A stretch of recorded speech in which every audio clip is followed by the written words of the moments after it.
একসময় মানুষের পদচারণায় ছিল মুখরিত জমজমাট এক এলাকা। আজ তার কিছুই নেই। তবে সেখানকার প্রতিটি ইটে, প্রতিটি স্থাপত্য নিদর্শনে আগের সে ব্যস্ততা অনুভব করা যায়।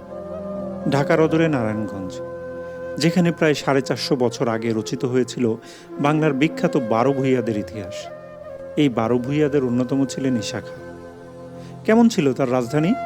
কেমন ছিল 450 বছরের পুরনো সেই নগরী?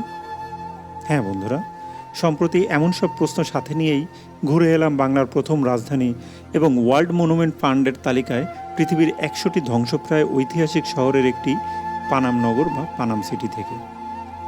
ভিডিওটিতে দেখে নিন দ্য লস্ট সিটি খ্যাত সেই পানাম নগরের অসাধারণ স্থাপত্য নিদর্শনগুলো।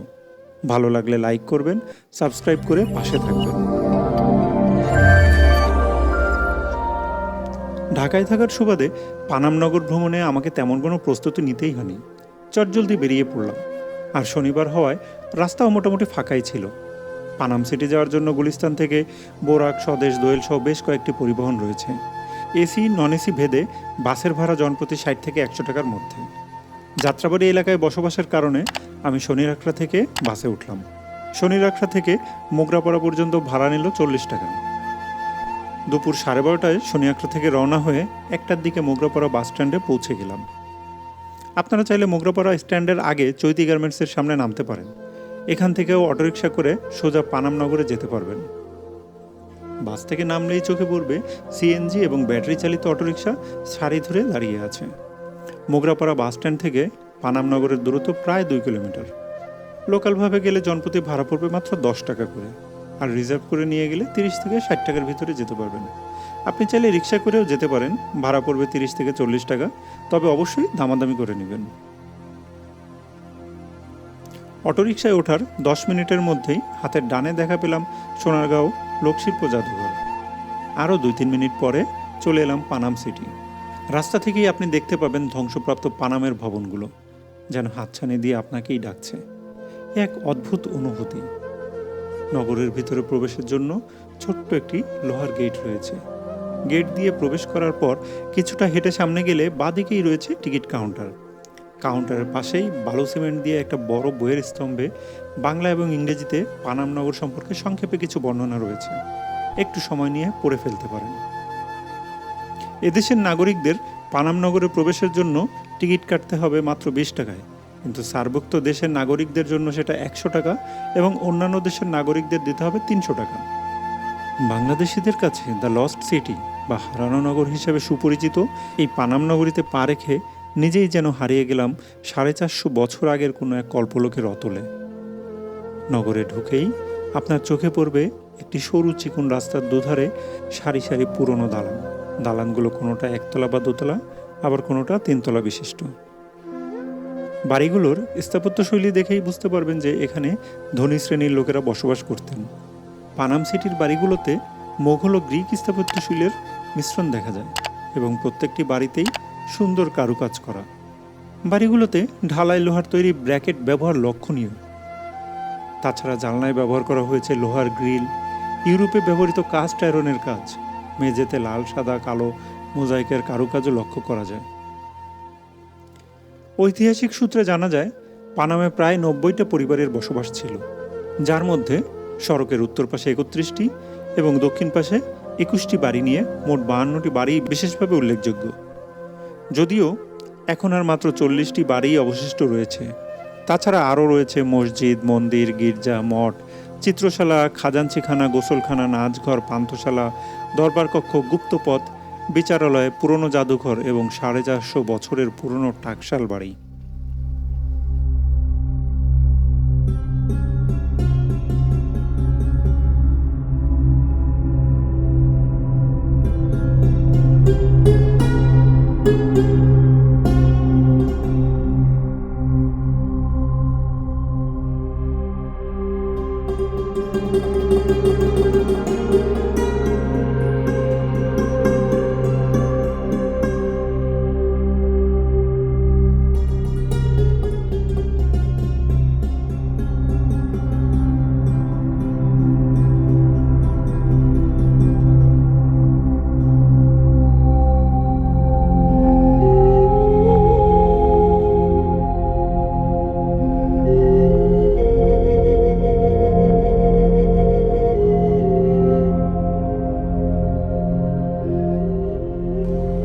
বাংলার প্রথম রাজধানী এখন হারানো নগরী হিসেবে পরিচিতি লাভ করেছে। সংস্কারের অভাবে ভবনগুলো ধীরে ধীরে জরাজীর্ণ হয়ে পড়ছে। প্রায় সবকটি বাড়ির অবস্থাই খুব খারাপ। প্রতিটি বাড়িতেই ঝুঁকিপূর্ণ ভবন লেখা সাইনবোর্ড লাগানো আছে। এছাড়া ভবনের জানালাগুলো ইটের গাঁথনি দিয়ে বন্ধ করে দেওয়া হয়েছে। দোতলা বা উপরে ওঠার সিঁড়িগুলো বিভিন্ন কাটা জাতীয় ডালপালা দিয়ে বন্ধ করে দেওয়া হয়েছে। প্রায় সবগুলো দালানের ইট বের হয়ে এসেছে। পানাম সিটির মূল প্রবেশপথের ছোট্ট খালটার উপরে একটা সেতু ছিল, যার কোনো অস্তিত্ব এখন আর অবশিষ্ট নেই। অযত্ন আর অবহেলায় পানাম নগরের বাড়িঘরগুলোতে শ্যাওলা ধরেছে। ভিতরের পরিবেশটা স্যাঁতসেঁতে, গোমট, অন্ধকার। বাড়িগুলোর দেয়ালে গজাচ্ছে গাছপালা।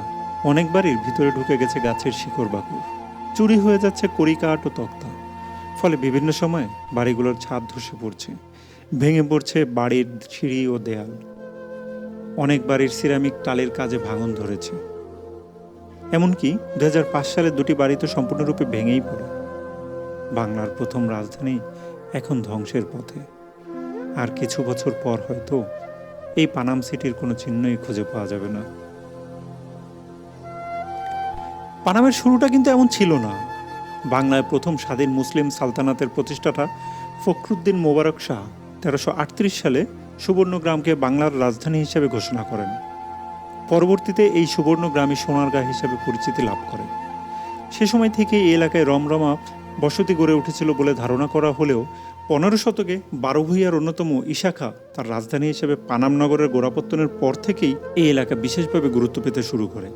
2500 কিলোমিটার দীর্ঘ বিখ্যাত গ্র্যান্ড ট্র্যাক রোডের পূর্ব দিকের শেষ মাথায় ছিল পানাম নগর। তাই বিভিন্ন জায়গা থেকে অবস্থা সম্পন্ন অসংখ্য মানুষ পানাম নগরে এসে বসতি গড়েছিলেন। তবে সে অনেক কাল আগের কথা। বাংলার মসলিন কাপড় যে জগৎ বিখ্যাত ছিল তা বলার অপেক্ষা রাখে না, এবং ঐতিহাসিকদের মতে এই সোনারগাঁও ছিল মসলিনের সবচেয়ে বড় বাজার।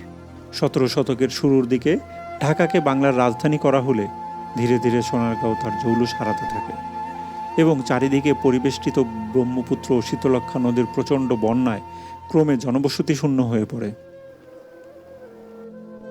19বিংশ শতাব্দীর শেষ ভাগে ইংরেজ শাসনামলে পানাম তার হারানো গৌরব ফিরে পায়।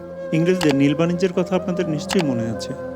তারাই একসময় পানাম নগরীতে গড়ে ওঠা মুসলিমের জমজমাট বাণিজ্য দখল করে নেয় এবং সেখানে নীল বাণিজ্যের কেন্দ্র হিসাবে শুরু করে। ততদিনে মুসলিমের কাপড় বাংলা থেকে প্রায় অবলুপ্ত হয়ে গেছে। তবুও উৎকৃষ্ট কটনের পোশাক এবং বিভিন্ন ইংরেজ সামগ্রীকে কেন্দ্র করে আবার সেজে ওঠে এই বাণিজ্য নগরী।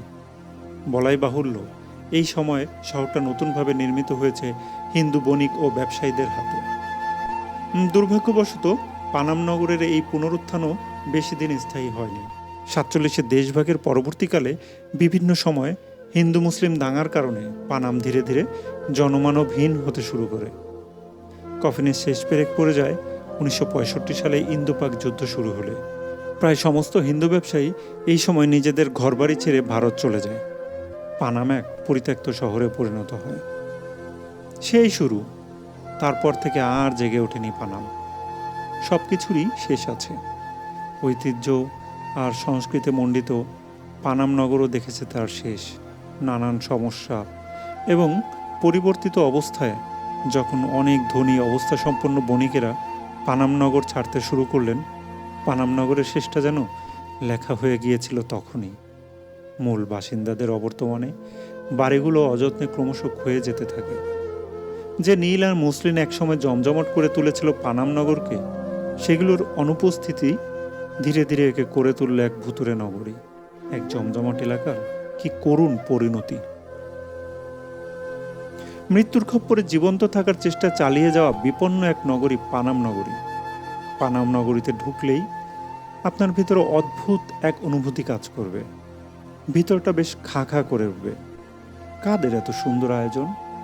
তারা আজ কোথায়? 52টি ইমারত 450 বছর ধরে ভাস্বর হয়ে আছে, কিন্তু এখানে বর্তমানে কেউই আর বসবাস করে না।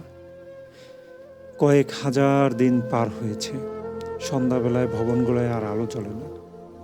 ভয়ঙ্কর ধরনের সুন্দর এই ভবনগুলোর দেয়ালগুলো যেন এক একটি সৌন্দর্যের আকর। এই দেয়ালের বুকেই বয়ে চলেছে শতাব্দীর পর শতাব্দীর তথা সময়ের গল্প। এখানেই স্বপ্নরা বাসা বেঁধেছিল। ভবনগুলোর সামনে রয়েছে সুন্দর প্রশস্ত বারান্দা, যেখানে বসে হয়তো ভবনওয়ালার অতি আদরে সুন্দরী মেয়েটি তার সুদীর্ঘ কেশগুলোর তেলে ডুবিয়ে রোদ পোহাতো অহর্নিশ। বিলেত থেকে আমদানি করা বিশেষ এই তেলের ঘ্রাণে পাগলা ঘোড়া দিয়ে ছুটে যাওয়া ছেলেটি সর্বশক্তি দিয়ে ঘোড়ার গতিরোধ করে একটুখানি ঘ্রাণ নিতে থামত। চাইলে আপনিও সেই বারান্দায় খানিকটা বসে থেকে সেই দিনগুলোর সঙ্গে মিশে একাকার হয়ে যেতে পারেন।